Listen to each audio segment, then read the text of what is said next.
بسم اللہ الرحمن الرحیم اللہم صلی علی محمد وعلی آل محمد۔ ناظرین کرام، قرآن حکیم فرقان مجید اس کی منزل کی جو پہلی صورت ہے وہ سورہ بقرہ ہے، جو البقرہ کے نام سے موسوم ہے۔ سورہ بقرہ مدنی صورت ہے۔ یہ قرآن حکیم کی سب سے طویل ترین صورت ہے جو 2.5 پاروں پر محیط ہے۔ اس پوری صورت میں 40 رکوع، 286 آیات، 6031 لفظ اور 20,000 حروف ہیں۔ نبی کریم صاحب لولاق صلی اللہ علیہ وآلہ وسلم جب ہجرت فرما کر مدینہ المنورہ تشریف لے آئے تب یہ سورہ نازل ہوئی۔ مکہ المکرمہ کے مقابلے میں مدینہ المنورہ کے حالات کافی مختلف تھے، اس لیے اس سورہ کے جو مضامین ہیں وہ مکی صورتوں سے مختلف ہیں۔ نبی کریم صاحب لولاق صلی اللہ علیہ وآلہ وسلم کی دعوت اس مرحلہ میں داخل ہو رہی تھی کہ اس کے پیش نظر پروردگار عالم نے جو احکامات تھے اور جو وحی، نبوت اور قیامت کا تذکرہ تھا، اس کا تعلق، اس کا تذکرہ اس صورت کے اندر کثرت سے بیان فرمایا ہے۔ اس کی حکمت یہ تھی کہ مکہ کے اندر یہ صورت نہیں تھی کہ وہاں پر یہودی کثرت سے ہوں، لیکن مدینہ المنورہ کی آبادی میں چونکہ یہود یہاں پر کثرت سے تھے، اور یہ ایک الگ معاملہ ہے کہ یہودی یہاں پر پیغمبر کے انتظار میں موجود تھے، لیکن ان کی یہ ضد تھی یا وہ یہ عقیدہ پختہ بنائے ہوئے تھے کہ نبوت ہمارا ہی حق ہے، اس لیے نبوت کسی اور کے ہاں جا ہی نہیں سکتی۔ جب نبوت نبی کریم صاحب لولاق صلی اللہ علیہ وآلہ وسلم، یوں کہہ لیجیے کہ بنی اسماعیل میں آتی ہے اور یہود بنی اسرائیل سے تھے، تو وہ شدت پسندی کا شکار ہو گئے، ہٹ دھرمی کا شکار ہو گئے اور نہ ماننے کی پالیسی کو اختیار کیا۔ لیکن قرآن حکیم میں سورہ بقرہ میں پروردگار عالم نے جہاں ان کے عقائد باطلہ اور اعمال فاسدہ کی اصلاح فرمائی، وہیں بڑی شدت اور کثرت سے اس سورہ کے مضامین کے اندر وہی، نبوت اور قیامت کا تذکرہ موجود ہے، چونکہ اس کے اوپر یہود بھی ایمان رکھتے تھے۔ یہود نے تسلیم کرنے کی بجائے سازشی راستہ اختیار کیا۔ یہود کی اصلاح احوال کے لیے اس سورہ کے اندر متعدد آیات نازل کی گئیں۔ نبی کریم صاحب لولاق صلی اللہ علیہ وآلہ وسلم کی امت کے حوالے سے بھی مدینہ المنورہ کے حالات یکسر مختلف تھے۔ مکہ کے اندر چونکہ بہت قلیل تعداد تھی، لیکن مدینہ المنورہ کے اندر اب اکثریت مسلمانوں کی تھی اور ان کی طاقت بھی مجتمع ہو گئی تھی، اس لیے یہاں جو سورہ نازل ہوئی تو اس کے اندر مختلف احکامات بھی بیان کیے گئے۔ پہلے پارہ میں پہلے رکوع کے اندر ان خوش نصیبوں کا تذکرہ ہے جن کے دلوں کو اللہ تعالیٰ نے حق کے پیغام کے لیے منتخب فرما لیا۔ اس لیے ارشاد فرمایا کہ بے شک وہی لوگ فلاح پانے والے ہیں، کامیاب لوگ ہیں جنہوں نے آقا دو عالم صلی اللہ علیہ وآلہ وسلم کے پیغام کو قبول کیا اور ان کے ساتھ چلنے والے قافلے کا حصہ بن گئے۔ آگے چل کر ان لوگوں کا قرآن حکیم نے تذکرہ فرمایا جو جان بوجھ کر اسلام کو قبول نہیں کر رہے، تو سرور دو عالم صلی اللہ علیہ وآلہ وسلم کو تسلی دیتے ہوئے فرمایا کہ جن بدبختوں نے اتنی واضح نشانیوں کے باوجود اسلام قبول نہیں کیا، ہم نے ان کے دلوں پر مہر کر دی ہے، مہر لگا دی ہے۔ رکوع نمبر 1 آیت نمبر 3 میں پروردگار عالم نے انفاق فی سبیل اللہ کی حوصلہ افزائی فرمائی ہے۔ سورہ بقرہ کی آیت نمبر 3 میں متقین کی بنیادی طور پہ 2 خصوصیات کو بیان کیا۔ پہلی صفت یہ کہ وہ نماز قائم کرتے ہیں، اس کے ساتھ مفسر شہیر ضیاء الامت جسٹس پیر محمد کرم شاہ الازہری رحمۃ اللہ علیہ تفسیر ضیاء القرآن میں ارشاد فرماتے ہیں کہ قرآن حکیم میں یہ حکم کہیں بھی نہیں ہے کہ نماز پڑھا کرو، بلکہ جب بھی حکم فرمایا تو کہا کہ نماز قائم کرو۔ قائم کرنے کی وضاحت امام راغب اصفہانی سے یوں ہے کہ نماز قائم کرنے کا مطلب یہ ہے کہ نماز کو تمام ظاہری اور باطنی حقوق کے ساتھ ادا کرو۔ نماز کے ظاہری حقوق تو یہ ہیں کہ جس طرح آقا کریم صلی اللہ علیہ وآلہ وسلم نے تعلیم فرمائی اس طرح نماز ادا کی جائے، اور جو باطنی حقوق ہیں وہ یہ ہیں کہ پورے خشوع و خضوع کے ساتھ ڈوب کر آپ نماز ادا کریں اور آپ پر احسان کی کیفیت طاری ہو، اس طرح نماز پڑھیں گویا آپ اپنے معبود کو دیکھ رہے ہیں، یا کم از کم اس طرح نماز پڑھیں، اس یقین کے ساتھ نماز پڑھیں کہ اللہ تعالیٰ آپ کو دیکھ رہا ہے، اور یہی ذوق و شوق سے ادا کی ہوئی نماز مومن کے لیے معراج بن جاتی ہے، وگرنہ زبان اقبال میں کہ میرا قیام بھی حجاب، میرا سجود بھی حجاب۔ دوسری صفت یہ ہے کہ وہ اپنا مال خرچ کرتے ہیں اور رزق خرچ کرتے ہیں۔ لغت میں رزق اس کو کہتے ہیں، اس حصہ اور بخشش کو کہتے ہیں، خواہ وہ حصی ہو یا وہ معنوی ہو۔ وہ اس آیت سے یہ پتہ چلتا ہے کہ جو کچھ کسی کے پاس ہے، وہ مال ہو، وہ کوئی مرتبہ ہو، وہ علم ہو یا عرفان ہو، وہ کسی بھی حال میں اس کا اپنا نہیں ہے بلکہ اللہ تعالیٰ کا دیا ہوا ہے۔ اللہ تعالیٰ کی خوشنودی کے لیے اس میں سے وہ خرچ کرتے ہیں، بخل نہیں کرتے ہیں، بلکہ جو ان نعمتوں سے محروم ہیں ان میں وہ تقسیم کرتے ہیں۔ رکوع نمبر 2 کے اندر آیت نمبر 11 سے 20 تک پروردگار عالم نے اس طبقے کا تذکرہ کیا ہے جو اصلاح کے نام پر فساد برپا کرتے ہیں۔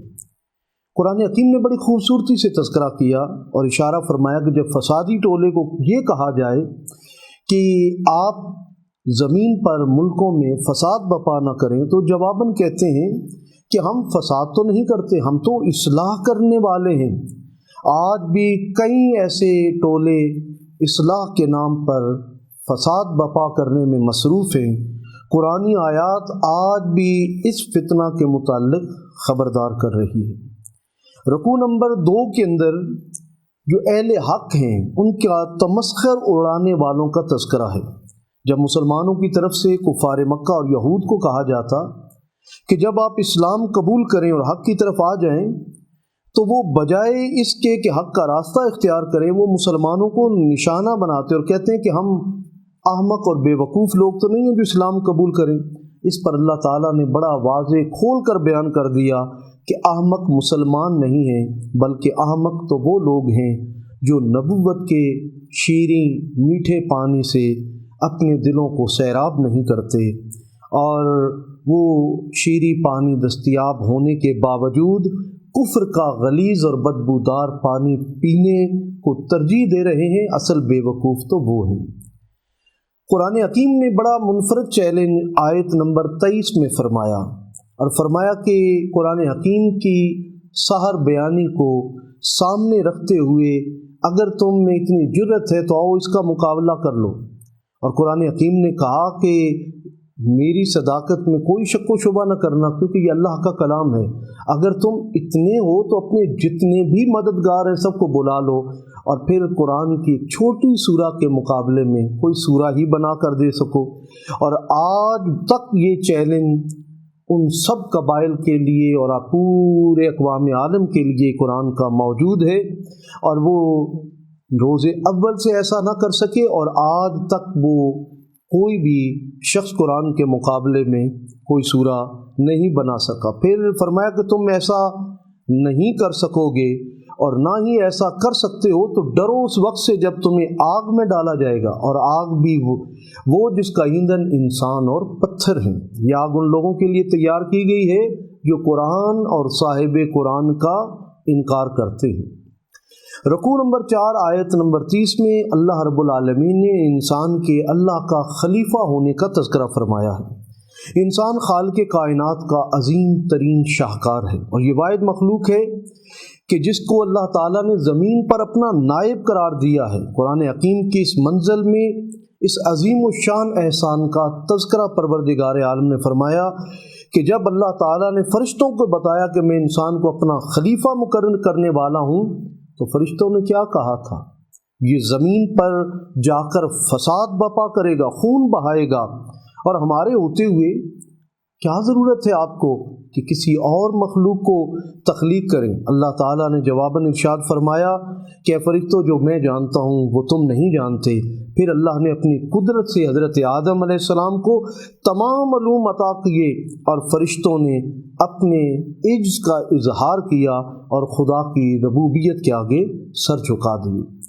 یہاں پر سجدہ تعظیمی کا تذکرہ رکوع نمبر 4 آیت نمبر 34 میں موجود ہے کہ جب فرشتوں نے حضرت آدم علیہ السلام کے سامنے عجز کا اعتراف کیا تو پھر اللہ تعالیٰ نے حکم دیا کہ آدم کو سجدہ کرو۔ تمام فرشتوں نے سجدہ کیا، ابلیس نے انکار کر دیا۔ یہاں اس امر کی وضاحت ضروری ہے کہ یہ سجدہ عبادت کا نہیں تھا، یہ سجدہ تعظیمی تھا جو اس وقت جائز تھا۔ سجدہ تعظیمی کا لغوی معنی اپنی پیشانی زمین پر رکھنا ہے۔ حضرت ضیاء الامت جسٹس پی کرم شاہ الازہری رحمۃ اللہ علیہ فرماتے ہیں کہ سجدہ کی 2 صورتیں ہیں۔ ایک صورت یہ ہے کہ انسان جس کو سجدہ کر رہا ہو وہ اس بات کا اعتقاد رکھے کہ مسجود الیہ خالق حقیقی اور سجدہ کے لائق ہے۔ دوسری صورت یہ ہے کہ جس کے سامنے سجدہ کر رہا ہو محض اس کی تکریم اور احترام کی خاطر سجدہ کرے۔ پہلی شریعتوں میں یہ سجدہ جائز تھا، یعنی دوسری والی صورت جو محض تعظیم کے لیے ہو، لیکن آقائے دو عالم صلی اللہ علیہ وآلہ وسلم نے ہر قسم کے سجدے سے منع فرما دیا۔ اللہ کریم کی ذات کے علاوہ کسی اور کو سجدہ کرنا جائز نہیں ہے۔ آیت نمبر 37 اور 38 میں حضرت آدم علیہ السلام کی توبہ کی قبولیت کا تذکرہ ہے۔ حضرت آدم علیہ السلام سے ترک اولا ہوا، آپ نے گندم کا دانہ کھا لیا اور اس میں پھر آپ زمین پر تشریف لے آئے اور آپ نے اتنی گریا، اتنی آہوزاری فرمائی، اتنے نوحہ کنا ہوئے، یوں کہہ لیجئے کہ پتھروں کے دل بھی پھٹ جائیں۔ قرب خداوندی کی اس منزل پر حضرت آدم علیہ السلام موجود تھے۔ اس کیفیت میں کئی سال بیت گئے۔ یہاں پر حضرت عمر بن خطاب رضی اللہ تعالیٰ عنہ کی روایت نقل کرنا زیادہ مناسب ہے کہ سربر دو عالم صلی اللہ علیہ وآلہ وسلم نے فرمایا کہ حضرت آدم علیہ السلام پر گریہ کی یہ کیفیت کئی سال جب گزر گئی تو پروردگار عالم نے ان کے دل میں یہ کیفیت ڈالی کہ جب مجھ میں روح پھونکی گئی تھی تب میں نے جنت کی ہر چیز کے ساتھ لا الہ الا اللہ کے ساتھ محمد الرسول اللہ صلی اللہ علیہ وآلہ وسلم لکھا پایا تھا۔ حضرت آدم علیہ السلام نے بالآخر نبی کریم صاحب الاولاق صلی اللہ علیہ وآلہ وسلم کا وسیلہ پیش کیا، آپ کی توبہ قبول ہو جاتی ہے اور آپ اس کیفیت سے باہر تشریف لے آتے ہیں۔ حضرت آدم علیہ السلام نے جب سوال پوچھا کہ مالک یہ کون سی ہستی ہیں، فرمایا یہ آپ ہی کی اولاد میں سے ہوں گے، لیکن اگر وہ نہ ہوتے تو اے آدم میں کائنات کو بھی پیدا نہ کرتا اور آپ کو بھی تخلیق نہ فرماتا۔ بنی اسرائیل کے حالات رکوع نمبر 6 آیت نمبر 47 سے آخر تک بیان کیے گئے ہیں۔ اس منزل کے کئی رکوع بنی اسرائیل کے حالات بیان کرنے پر صرف ہوئے۔ فرعون اور موسیٰ کا تذکرہ ہوا، اس بارے میں اس واقعہ کا بھی تذکرہ ہے کہ جب حضرت موسیٰ علیہ السلام نے اپنا عصا سمندر کے پانی پر مارا تو اس میں سے 12 رستے نمودار ہوئے۔ جب فرعون نے وہ سمندر عبور کرنا چاہا تو اس کا سارا لشکر غرق آب ہو گیا۔ اس کا مطلب یہ ہوا کہ قوم موسیٰ نے راہبر بدلا تھا۔ آل فرعون کے پاس بھی وہی سمندر تھا، وہ غرق ہو گئے، لیکن جو قوم موسیٰ تھی وہ منزل آشنا ہو گئے۔ فرق پانیوں کا نہیں تھا، سمندر کا نہیں تھا، فرق تھا لیڈرشپ کا، قیادت کا۔ وہی جو ہے وہ آپ دیکھیں تو بالکل حضرت امام علی مقام امام حسین بھی اور یزید کا لشکر بھی ایک ہی مقام پر موجود ہیں، سرزمین کربلا پر۔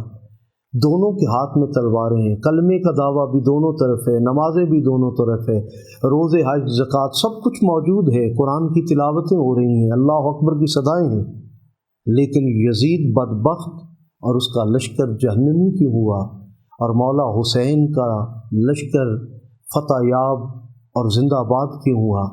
صرف فرق تھا قیادت کا۔ اگر قیادت صالح ہو تو اللہ تعالیٰ منزل آشنا فرماتا ہے۔ پہلے پارے میں پروردگار عالم نے ایک اہم آیت لا تقولوا رائنا اس کا تذکرہ فرمایا کہ یہ اس میں آداب رسالت موجود ہیں۔ یوں تو ہمیشہ نیچے والا اوپر والے کے بارگاہ کے آداب بیان کرتا ہے، لیکن پروردگار عالم کو اپنے محبوب سے اتنی محبت ہے کہ رب العالمین نے اپنے محبوب کی بارگاہ کے آداب کو قرآنی آیات کا حصہ بنایا۔ سورہ بقرہ کے اندر پہلے پارے کے اختتام میں رب العالمین نے یہ ارشاد فرمایا کہ عام لہجے میں، عام لفظوں میں میرے محبوب کو نہ پکارا کرو، اور ایسے لفظوں سے بھی نہ پکارو جو ذو معنی ہو، جس کے دو معنی ہوں، تاکہ منافق اپنی مرضی کا معنی لینے کی کوشش نہ کریں۔ پروردگار ارض و سما نے یہاں پر یہ بھی ارشاد فرمایا کہ نبی کریم صاحب لولاق صلی اللہ علیہ وآلہ وسلم دعائے خلیل بن کر اس کائنات میں تشریف لائے، کیونکہ آخر جو پہلے پارے کے اختتام میں کعبۃ اللہ المشرفہ کی تعمیر کا بھی تذکرہ ہے، جو حضرت ابراہیم خلیل اللہ اور حضرت اسماعیل ذبیح اللہ نے فرمائی، اور اس کے اختتام پر حضرت ابراہیم نے جو دعا مانگی تھی وہ ولادت مصطفیٰ اور آمد مصطفیٰ کی تھی، جو قبول ہوئی، اور آج ہم اہل اسلام کو محمد مصطفیٰ صلی اللہ علیہ وآلہ وسلم کی صورت میں کریم آقا صلی اللہ علیہ وآلہ وسلم کی نسبت میسر ہے۔ یہ مختصراً میں نے آپ کے سامنے پہلے پارے کے مضامین کا تذکرہ کیا۔ قرآن حکیم کے اندر بڑی وسعت ہے، مفسرین نے اس کو بہت تفصیلاً بیان فرمایا ہے، لیکن AQTV نے کوشش کی کہ آپ کے سامنے مختصراً مضامین قرآن کو بیان کیا جائے، تاکہ آپ رمضان المبارک کو فقط قرآن سننے میں مشغول نہ ہوں، بلکہ آپ کو یہ آگہی ہو کہ قرآن حکیم اس پارے کے اندر ہم سے کیا خطاب فرما رہا ہے۔ پروردگار عالم ہمیں قرآن حکیم کو پڑھنے، سمجھنے اور اس پر عمل کی توفیق عطا فرمائے۔ وما علینا الا البلاغ۔